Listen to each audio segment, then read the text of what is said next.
A lot of people don't realize it, but in our urban areas, stormwater runoff, our developed areas are designed to collect that runoff via storm drains and gutters and ditches, and then pipe it directly into the nearest stream, untreated.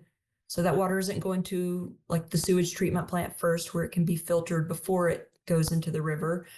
Um, and that's the case in a lot of developed areas in the US. In some states and communities, the stormwater is combined with the sanitary sewer and it does go to a sewage treatment plant where it's filtered.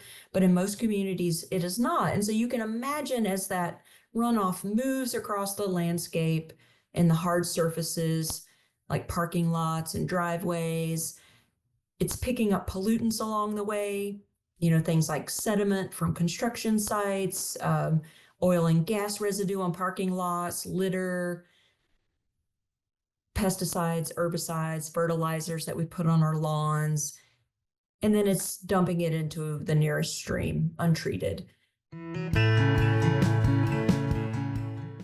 I'm Meg Carney, an outdoor and environmental journalist, and this is the Outdoor Minimalist podcast. Thank you for joining us so that together we can create a better outdoor space as we recreate. When it comes to protecting our rivers and waterways, it's easy to feel overwhelmed by the scale of environmental challenges.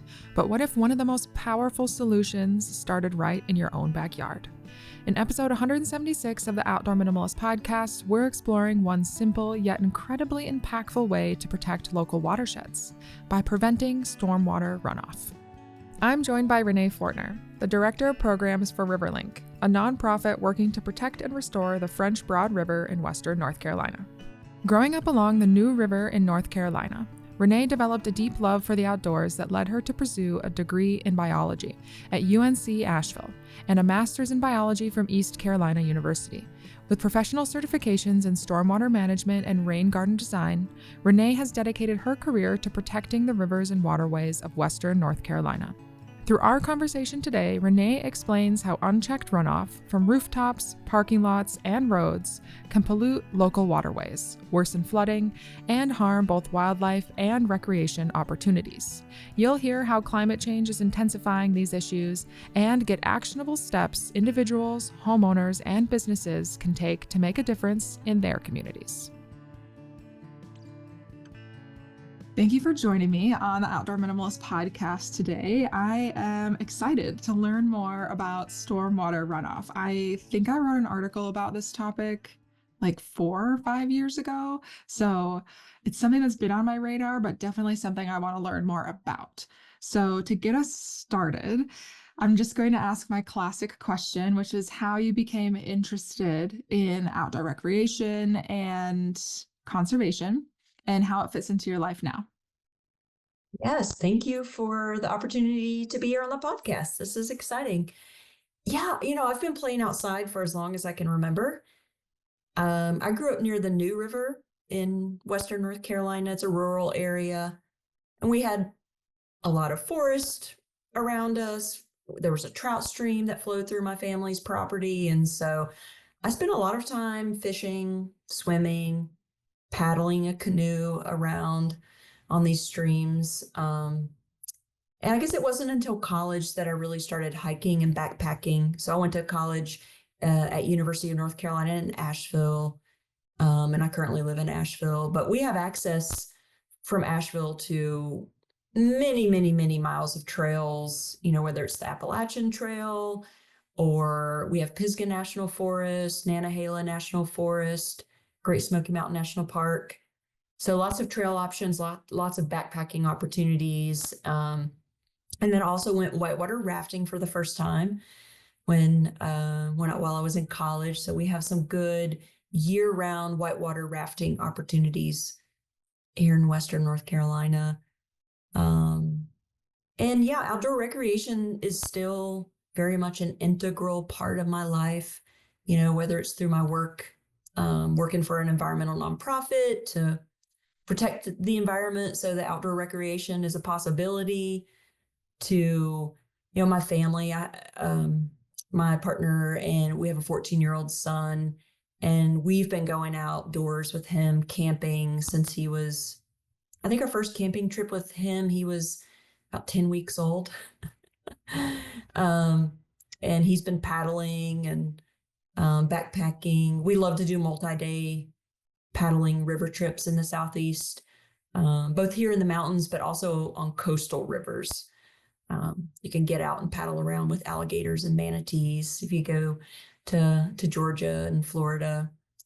So yeah, very much a part of my life. And, because I love the outdoors, I imagine that influenced my decision to, go into environmental conservation because I want to protect the places that I love and I want them to be there for others to enjoy. And so, yeah.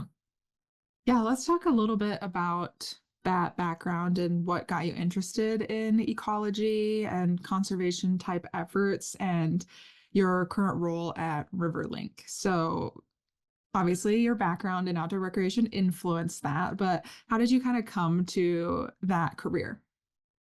Sure. Well, I studied biology as an undergrad at UNC-Asheville, and I focused a lot on plants. So the Southern Appalachian Mountains, where I live, is one of the most biodiverse regions in the world. So we basically live in a temperate rainforest, and the plant diversity is off the hook.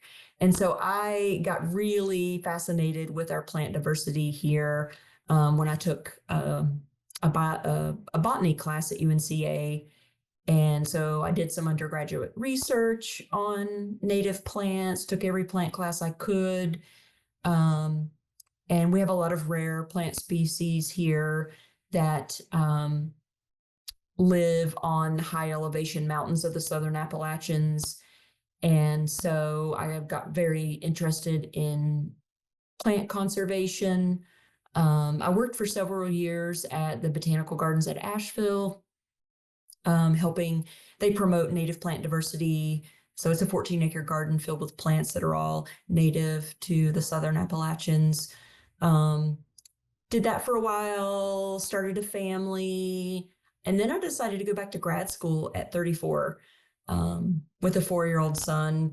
And I studied an endangered plant species that grows on the coastal plain of North Carolina in this really rare ecosystem. It's a wet longleaf pine savanna. And so as part of my master's research, I took a deep dive into wetlands and wetland ecology and became fascinated with hydrology and freshwater ecosystems. And then, graduated. I moved back to Asheville and started looking for work in the conservation field. And it was difficult to find a job. There are a lot of environmental nonprofits in our area, but those tend to be the types of jobs that people get, and then they keep them and they retire from them. So while looking into finding a permanent position, I ended up doing a stint with an AmeriCorps program called Project Conserve, and they place AmeriCorps members with different environmental nonprofits throughout Western North Carolina for 11-month terms. And so I ended up doing my term at RiverLink, which is where I currently work. And I've been with RiverLink. So I got hired on as a full-time staff member when my AmeriCorps term ended. And I've been with RiverLink for 8 years now. I'm a program director, and RiverLink is, our mission is to promote the environmental and economic vitality of the French Broad River watershed. And so the French Broad River starts in Western North Carolina and it flows north into Tennessee, where it meets up with with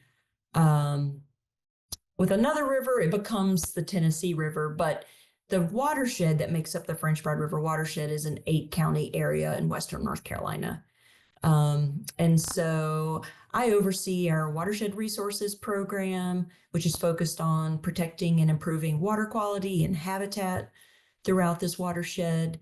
And we also have an environmental education program it's called River Rats, and it's cultivating the next generation of river stewards. So we provide free environmental education to grades K through 12. And then we're also a land trust, so we can place conservation easements on properties to protect them from development. in order to benefit water quality. So we focus on like floodplains and streamside properties for conservation. Wow, yeah, it sounds like you have a lot going on at RiverLink and a lot of cool projects. And I bet it's been very busy for you the end of 2024 going into 25. And we're only going to focus on, I guess, one of your programs, but if you feel like other programs are relevant, feel free to add those in as we chat. Sure. And so we are going to look at stormwater runoff and rain runoff and how we can hopefully reduce the amount of pollution that comes from that. So, what specifically inspired you at RiverLink to launch a campaign around this topic? And why is it Sure. relevant? Great question. Stormwater runoff is basically rain or snow melt that rather than soak into the ground, it runs across the landscape. Um, and a lot of people don't realize it, but in our urban areas, stormwater runoff, our developed areas are designed to collect that runoff via storm drains and gutters and ditches, and then pipe it directly into the nearest stream, untreated. So that water isn't going to like the sewage treatment plant first, where it can be filtered before it goes into the river. Um, and that's the case in a lot of developed areas in the US. In some states and communities, the stormwater is combined with the sanitary sewer and it does go to a sewage treatment plant where it's filtered. But in most communities, it is not. And so you can imagine as that runoff moves across the landscape and the hard surfaces like parking lots and driveways, it's picking up pollutants along the way, things like sediment from construction sites, oil and gas residue on parking lots, litter, pesticides, herbicides, fertilizers that we put on our lawns, and then it's dumping it into the nearest stream untreated. The other issue with stormwater runoff is just the sheer volume of it suddenly being introduced into our streams all at once during a rain event. It creates this flashy nature of our urban streams where it's raining, massive amounts of stormwater runoff are being piped into the stream. The level of the stream comes up really quickly, so it's flashy. But then as soon as it stops raining, the water recedes, and there's a lot of erosive force behind that. And so you see a lot of urban streams, in particular with stream banks that are heavily eroded. They're straight up and down. Maybe the top of the stream bank is 10 or 15 feet away from the stream itself. And that's because over time the stream is just cut down this deep channel. And so the pollutants, the sediment that the stormwater is delivering to our waterways is detrimental to water quality.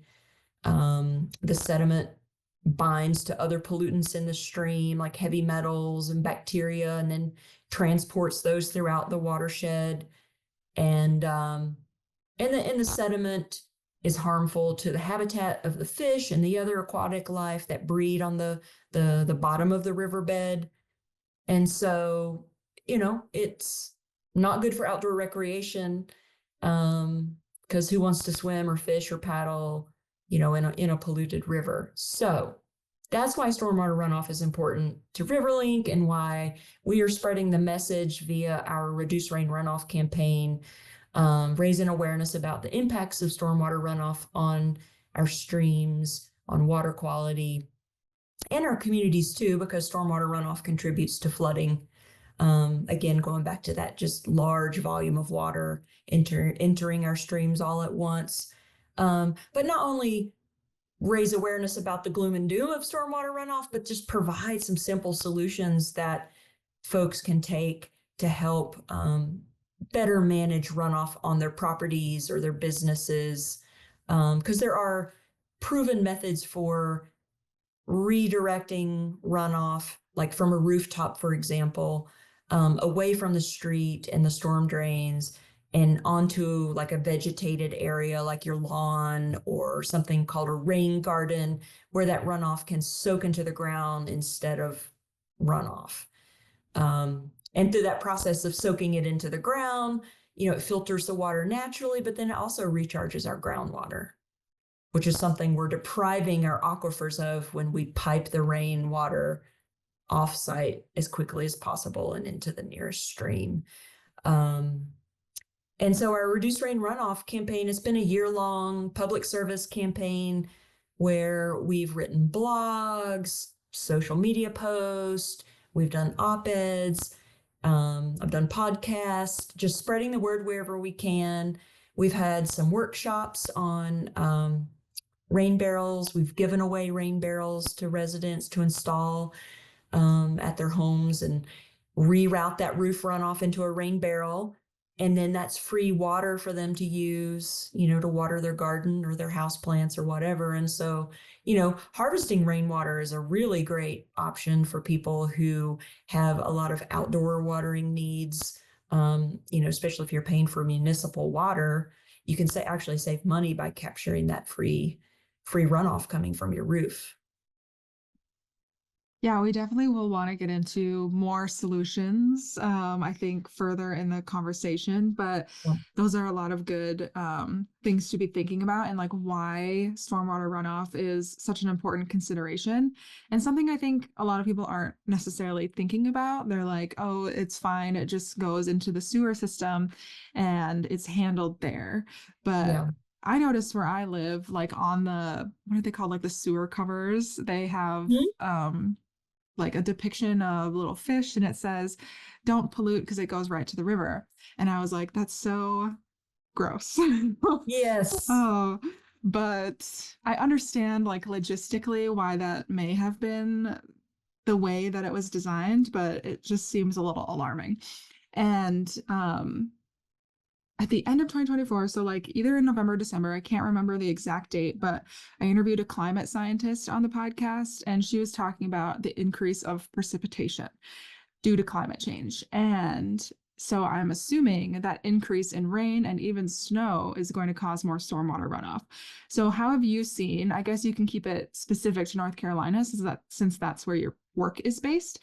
But have you seen climate change amplify the issues related to stormwater runoff or even flooding? Absolutely. We are experiencing more intense rain events more frequently. So where we'll have these downbursts of rain that are over in a short period of time, but deliver several inches of rain in a short period of time. And so, yeah, that has led to increased localized flooding. Just this past summer, we had an incident where this new brewery that was built here in Asheville along a very small stream, maybe the stream on a normal day is maybe 3 feet across. And we had this summer passing rainstorm that dropped a couple inches of rain in just a couple hours right on this area of Asheville. And that caused this small stream to swell and flood the brewery. And people had to be evacuated from it. And in the local newspaper, the brewery owner described it as a brief but intense summer storm. That's all it was. And we see, incidents like that happening more and more in our area. Residents calling me and asking me what they can do because the small stream in their backyard, which has never flooded their basement in the 25 years they've lived there, has flooded their basement multiple times in the last 3 years. And it's because of these really intense rain events that are happening more frequently. So it's definitely exacerbating the stormwater runoff problems, and which makes it even more important for us to find opportunities when and wherever we can to make it such that that water has somewhere to go. In our developed areas where we have all these hard surfaces, the rainwater has nowhere to go, and it overwhelms our stormwater infrastructure during these intense rain events. And so it's going to be very expensive for our municipalities to upgrade the pipes basically below ground to make them larger in diameter so they can handle these more intense rain events. And that's going to take many, many years to replace all of that infrastructure. So in the meantime, we need to be doing whatever we can to provide opportunities for that water to soak into the ground. Yeah, climate change, Climate definitely. And I think, change. you know, most of your listeners are probably aware of, Tropical Storm Helene and the impacts it's had on Western North Carolina and Asheville. I know it's been all over the national news. And, like without a doubt, everyone agrees that Hurricane Helene was so devastating because climate change has made it such that these events are wetter, a warmer atmosphere holds more water. And so these storms are bringing large amounts of water to our region in a short period of time. Um, and that leads, in the case of Hurricane Helene, to just unprecedented flooding. Yes, I mean, I have not visited the Asheville area since Hurricane Helene occurred, but even just the images are very jarring. And the fact that that type of flooding was able to occur in such a mountainous region, I think was very eye-opening for a lot of people. And regardless of the size of the flood, there's a movement of debris, sediment, and pollutants, kind of like you were talking before. Right. And so, if we were to get more specific about sediment specifically, how does that happen? And then also, how does it impact the ecology and general recreation when we want to enter these waterways? Yes. Sediment is a naturally occurring thing, and river systems are adapted to moving sediment through the system, and it's a necessary part of the river system. But excessive amounts of sediment are harmful to the river ecosystem. And we get excessive amounts of sediment when we have exposed soil that can erode and make its way into the river. And so that comes from a variety of sources, which is part of what makes sediment such a difficult challenge for people who are trying to, address water quality issues related to sediment, because there are so many just widely dispersed sources of it. But construction sites where you have a lot of exposed soil, and maybe the sediment and erosion control measures are inadequate, or in Western North Carolina, where we have a lot of steep slopes, the erosion and sediment control measures really aren't designed for our topography. And so you get sediment leaving construction sites. It's stream banks that are eroding due to maybe a lack of woody vegetation to hold the stream banks in place.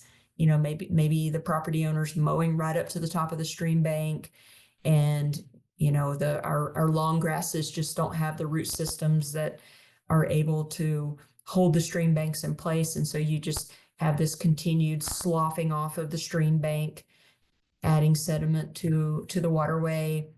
And then the stormwater runoff, I mentioned how the large volume of runoff exacerbates or triggers the stream bank erosion. And so, when you have excessive sediment in the stream, that sediment settles on the riverbed, it suffocates the habitat on the riverbed where fish would be laying their eggs. It can suffocate the eggs. The aquatic macroinvertebrates, the little organisms that live underneath the rocks, that become stoneflies and mayflies. They're a major food source for the fish. They're very sensitive to the sediment. The sediment can clog their gills. Same with the fish gills. It can make the fish more susceptible to parasites and disease. And then in terms of human health concern, sediment is also a human health concern because of its ability to bind to other pollutants in the water. Heavy metals being one of them, bacteria. So sadly, the French Broad River, as it flows through Asheville, is listed as impaired by the North Carolina Department of Environmental Quality for having levels of fecal coliform bacteria that exceed water quality standards. And part of that story is the fact that, the bacteria has plenty of sediment on the riverbed to grow in, but then it also binds to the sediment particles. And so we see the bacteria levels exceed water quality standards in the river after a rain event, when you have stormwater runoff entering the stream and that sediment's getting churned up. And then that's when the bacteria levels get really high. And when that's the case, it's recommended that you don't swim in the French Broad River. But sort of ironically, it's a huge paddling destination for inner tubes, canoes, kayaks, paddle boards. I mean, people that come to visit Asheville, one of the things they want to do while they're here, in addition to going to visit the Biltmore Estate or the River Arts District, they want to get out on the French Broad River on a hot sunny day. And there's certain days when, that does pose health concerns if you were to get that water in your mouth or in a cut, because of the bacteria levels. Yeah, I think about that a lot because I also enjoy like water-based activities and just like the contaminants that could be present in the water. And one resource, you probably have more than just this one that you know of, but one that I learned about recently was from the EPA, the How's My Waterway Mhm. website, and you can type Mhm. in the location or like the specific river or lake, and it'll give Mhm. you the current data that is available on pollution in that area. And I thought that that was very useful for me anyway, to be able to look at that and like see updates more regularly without having to dig deeper. But are there other ones that you know of that would help people that maybe live outside of North Carolina figure out if their waterways are polluted or pose any sort of health risks? Yes. I would recommend searching for a local environmental nonprofit. And if one exists in your area and it's focused on water quality, they might have a water quality monitoring program and be able to provide that data. I know that's very common in coastal communities. Also, your state Department of Environmental Quality, the name of that department varies based on your state, but they are charged by the federal government to monitor water quality of the waterways in their state under the Clean Water Act. And so it could be that, especially if your local waterway is considered, recreation waters, they're probably testing that water periodically. And they can also provide data on that. Locally, we have a really great um, monitoring program, and it's called the Swim Guide. And it's done nationally, and it's through the River Keepers Alliance program. But during the summer months, when everybody's out recreating on the river, um, there's a group of volunteers that go out and they collect water samples on a weekly basis, because water quality varies day by day, hour by hour, depending on if you've had rainfall and other factors. And so by checking the water quality weekly, it's a more accurate picture of what the water quality is like. And they tested all of these different swimming areas and river access points, and you can look at specific locations if you're thinking of going to this river or this park and see what the water quality was like that week. And they're specifically testing for bacteria because that's a big issue in our area, and it's an issue for people that are recreating in the water. Yeah, I wish they tested that frequently where I live. That's awesome. Adventuring plans on your calendar? Remember to grab your Lava Linens travel towel on your way out the door. Founded by a mother-daughter team, Lava Linens crafts durable, luxurious travel towels as a more sustainable and better performing alternative to microfiber and cotton towels. Powered by flax, hemp, and tencel, they're designed to be by your side for years to come. Use the code Outdoor Minimalist for 15% off your next order. So back to the rainwater specifically and what people can kind of do about it. So those are some really great resources if you recreate in these areas. But what if you own a home or a business and you want to prevent further pollution from entering those spaces? What are some of the things that RiverLink or you would recommend? Absolutely. We decided to focus in on roof runoff for our campaign because rooftops are kind of the low-hanging fruit in terms of stormwater runoff. So I like to ask people, do you know where your roof downspouts are draining to? Because, I mean, it's perfectly legal and it's a very common practice to take your roof downspouts and run them out maybe to your backyard stream, run them out onto your driveway so that it can then flow onto the street, but then into a storm drain or directly into the storm drain. So that's the first question. And if your downspout is currently going into one of those areas where it's going to make its way into a waterway, then you start looking for opportunities on your property to redirect that downspout somewhere else where that water can soak into the ground. And not an option for everyone because not everyone has the space to do this, but just disconnecting your downspout from the storm drain system and rerouting it onto your lawn or a planted, landscape bed is one thing that you could do. You want to make sure that you're not directing the downspout within 5 feet of the foundation of your home because you don't want to create water issues in your basement or your crawl space. Um, but other than that, and you want to make sure the area is vegetated. If it's bare soil, you don't want to create an erosion problem. So a couple things to keep in mind. Another option would be to take it a step further and build a rain garden on your property, which is basically a bowl-shaped garden that is designed to capture your roof runoff and just store it for a short period of time, less than 72 hours, so you don't have mosquito issues. And it just slowly lets that water soak into the ground over time. And that depression is planted with native plants that are native to your area. So you're also providing pollinator habitat. And then you mulch around it, and it becomes a beautiful amenity for your landscape on your property. And then another option could be a rain barrel or a cistern is a really large rain barrel, like usually 500 gallons, 1,000 gallons. And so in that situation, you would direct your downspout into the rain barrel. You collect that rainwater and then you use it for outdoor watering needs. So it's not potable. You can't drink it unless there are filtration systems that you can add to cisterns to make it potable.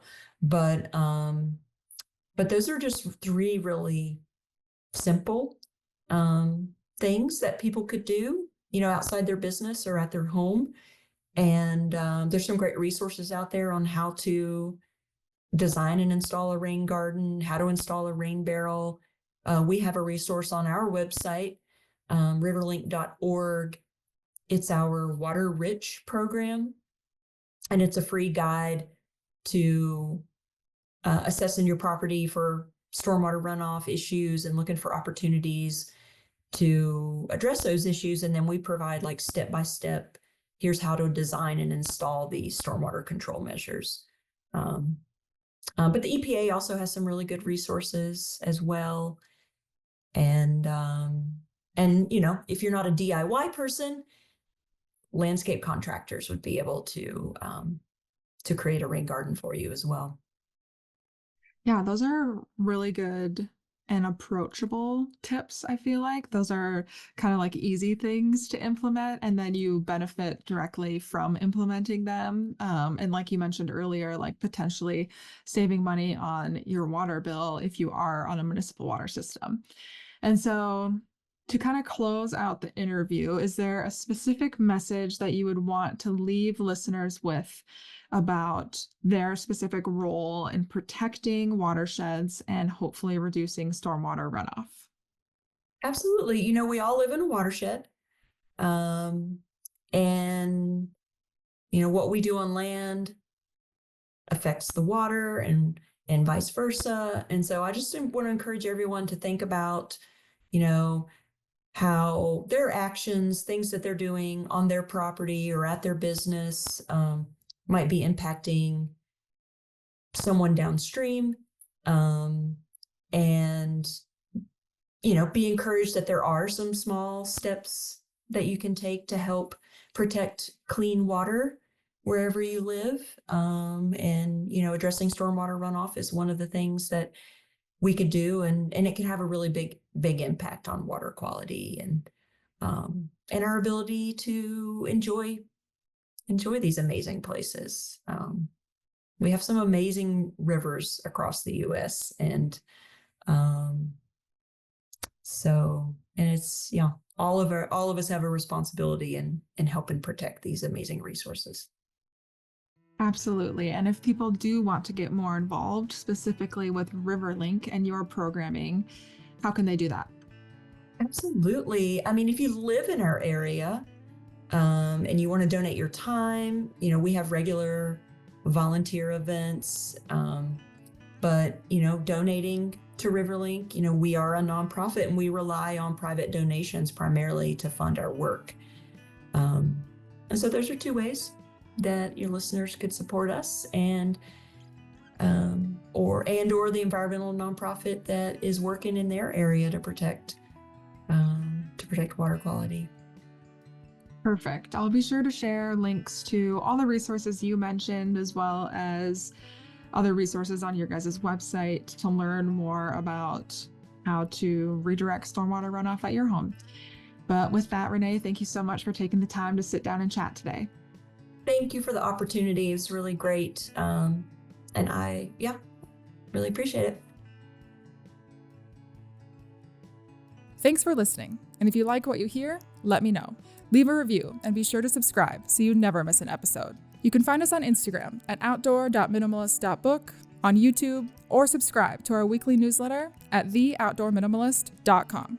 For even more updates, other educational resources, and to help build an outdoor community with the shared goal to create a better outdoor space as we recreate.